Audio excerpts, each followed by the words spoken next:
ఇక మీ ఎమ్మెల్యే ఉన్నాడు ఇక అంటే బాగుండదు. ఇప్పుడు మరి లేడీస్ చాలామంది ఉన్నారు.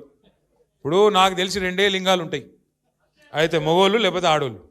ఇవాళ ఈ 10 మంది పరిస్థితి ఏంటంటే వాళ్ళు ఎక్కడున్నారో వాళ్ళకి తెలియదు, వాళ్ళు ఏ లింగమో వాళ్ళకే తెలియదు. నువ్వు కాంగ్రెసా బీఆర్ఎస్ఆ చెప్పురా భయ్ అంటే ఆడనేమో కాంగ్రెస్ అట నియోజకవర్గంలో, స్పీకర్ కాడికి రాగానే బీఆర్ఎస్ అట. నేను అడుగుతున్నాను, నువ్వు నీవు నిజంగా బీఆర్ఎస్ అయితే మరి ప్రేమ్ గౌడ్ ఇక్కడ జాయిన్ అవుతావు, నువ్వే ఆడు. నువ్వు బీఆర్ఎస్ అయితే ఇక్కడ ఉండాలా లేదా? నువ్వు మరి ఏడున్నావు? ఈ బతుకు అవసరమా? 4 సార్లు గెలుస్తుంది, 40 సార్లు గెలుస్తుంది. అందుకే అంటారు పెద్దలు చెప్తారు, నందేయి పందేయి 100 ఏళ్ళు బతికింది దానికంటే నందేయి 4 ఏళ్ళు బతికింది అని ఏమాట. పంది లెక్క 100 ఏళ్ళు బతికిన దానికంటే నంది లెక్క 4 ఏళ్ళు బతికినా చాలు. ఇప్పుడు జీవితం అంతా అందరం చస్తాం ఏదో ఒక రోజు.